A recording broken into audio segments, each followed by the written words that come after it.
mendatie Tema mendatie Cosa mendatie Tema mendatie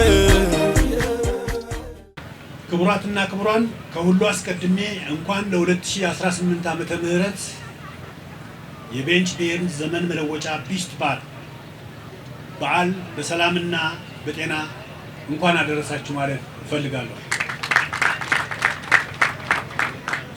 እንደሚታወቀው የጥንት አባቶች የስልጣኔ ማሳያ የሆነችው የቤንች ብሔር ዘመን መለወጫ ቢስት አዲስ እህል ሲደርስ ቤንቾች ከአካባቢ ማህበረሰብ ጋር ተከፋፍሎ በመቃመስ ከአሮጌው ወደ አዲስ ዓመት የሚሸጋገሩበትና አዲስ ተስፋን የሚላበሱበት ውብ ባህላዊ እሴት እንደሆነ ጥናቶችና ልምምዶች ያሳያሉ።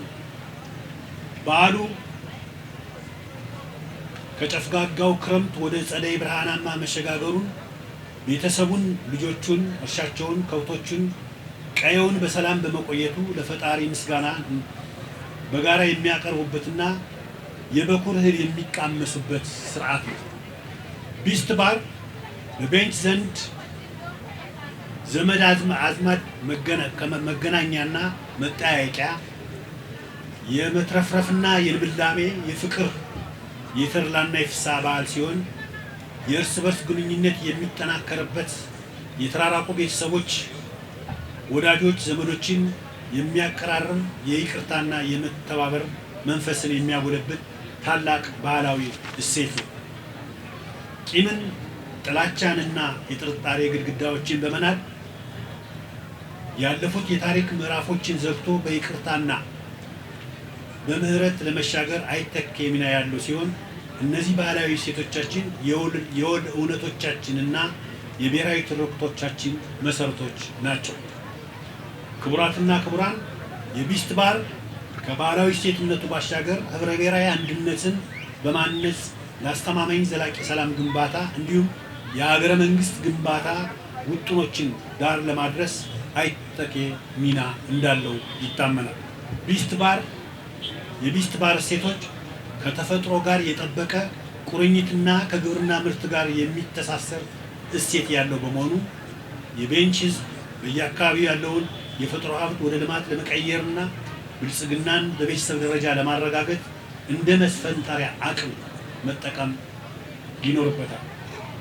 የቢስት እሴቶች የአብሮነታችንን መሰናሰኛ፣ የአንድነታችን ምሰሶና የወንድማማችነት ተምሳሌት ማሳያ በመሆናቸው እነዚህን የሰላም የልማትና የአብሮነት እሴቶች በማስረግ የተደመረ አቅማችንን ተጠቅመን ከክልል አልፎ ለልዕልና የተገነባ ሉዓላዊነቷ የተከበረ የበለጸገች ኢትዮጵያን ለመጪው ትውልድ ለማሻገር በትኩረት መስራት ይጠበቅብናል። የቢስት እሴቶች ይዘቱን በጠበቀ መልኩ በማልማት በመንከባከብና በማስተዋወቅ ከትውልድ ትውልድ በተደራጀ መንገድ እንዲሸጋገር ትውልዱና ወጣቶች፣ የአካባቢው ምሁራንና አመራሮች ልትሰሩበት ይገባል። እኛ ኢትዮጵያውያን በህብር የደመቁ በርካታ ብዝሃ ማንነቶች ቢኖሩንም የሚያስመሳስሉን በርካታ ጉዳዮች በመኖራቸው ለከፋፋዮችና ለነጣጣዮች የማንመች ህዝቦች መሆናችንን በተግባር በማሳየታችን በተለይም ከለውጡ በኋላ ህብረ ብሔራዊ አብሮነታችን ደምቆ መታየት ጀምሯል።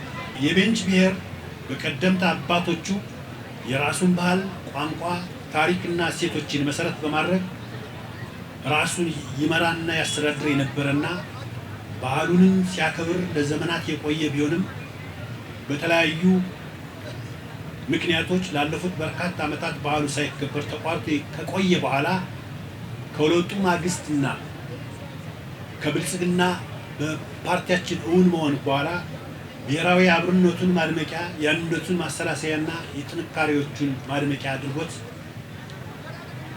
ቀጥሏል። ሀገራችን ኢትዮጵያ የብዝሃ ባህሎች ደሴት፣ የአብሮነት ተምሳሌት፣ የመቻቻል ካዝማ ስትሆን ለዘመናት የዘለቀውን አብሮነታችንንና አንድነታችንን በማጠናከር ለሀገር ግንባታና ለዘላቂ ሰላም ለመዋል ታሪካዊ ቅርሶቻችን የሚዳሰሱ ሆነ የማይዳሰሱ ባህላዊ ትውፊታዊ ቅርሶቻችን ተገቢው ክብርና ትኩረት በመስጠት ለሀገር ግንባታ ዋነኛ መሳሪያ ሆነው እንዲያገለግሉና ለመጪው ትውልድ እንዲተላለፉ በትኩረት መስራት እንደሚገባ እያሳሰብ በድጋሜ መልካም አዲስ ዓመት እንዲሆንላችሁ እመኛለሁ።